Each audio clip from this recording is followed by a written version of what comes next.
Good morning. It's day 13 of my keto journey, and today I really wanted to think about two things. One, what is the motivation for doing keto at this point in my life? And secondly, when is a good time to go off keto? What are good reasons to go off keto?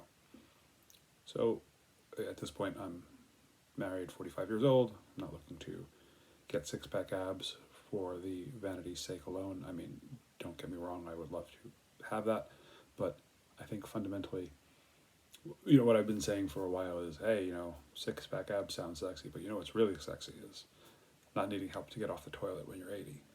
I think fundamentally that sort of functional health is what is the most important. I see a lot of people as they get older, inflammation seems to play a large role in their general health challenges. And I've seen from myself that carbs really do a number on my collective body, how sluggish I feel, how tired I feel. And I'd like to have as little unnecessary inflammation as possible in my body so that I can play with my kids, run around, do a marathon, do all of those things. And fundamentally, I think that the only way that that's going to be possible to have the fullest quality of life will be for me to minimize carbohydrates most of the time. Yeah, I'd like to bat 1,000, but if I can drop this weight that I've put on and then maintain by eating carnivore 6 days a week and then having one day for a social setting, I think that would be ideal. And that brings me to that second point, is this idea that I don't want to do carnivore just for the physical aesthetics and at the expense of the social setting. To me, that's kind of like becoming a multimillionaire and never spending any money. I mean, sure, there's value in achieving a goal, but you should enjoy the fruits of that. And I think that part of the human experience is having a social community and interaction, and eating and drinking is part of that human experience. So while I don't want to pig out and I don't want to have it control me, I also don't want to say to someone, oh, I'm not going to eat that because I'm keto.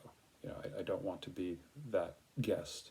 So, for example, last night, my friend's in-laws cooked Chinese food, homemade, and it was amazing. Something I never had, called jajamia. I'm sure I butchered the pronunciation, but basically it was, I think the closest equivalent was like Chinese pasta bolognese, and it was fantastic. Now, I had a little bit of the noodles and I had mostly of the ground pork, but I wasn't going to insult the family by not trying it, and I certainly am happier as a human being for having experienced this new meal. This was something I'd never had before, and frankly, I'm a little mad that East Coast Chinese food places, that cater to Americans don't have this as an option, because it is fantastic. I had asked my friend's mother-in-law if she would opt to be my grandmother, and I gave her the option of moving to New York or me moving to California, and she said, let's see. So anyway, I think fundamentally the social sharing of the communal table is one of the most human experiences, and I never want to sacrifice that for this diet. Now, I think I'm more than happy to get rid of most of the processed carbohydrates and junk, so long as I can keep the opportunities to try new things and to share a table. Homemade bread, I think, is a time in which having carbs is worth it. Not necessarily worth it for Dunkin' Donuts. So those are my thoughts for today. I was pretty good with keto yesterday. Like I said, I had some noodles, and that's really the only carbs that I had, and I'm not going to measure it like I said, I'm on vacation. California has amazing produce. I've definitely enjoyed some of the veggies here. They really are.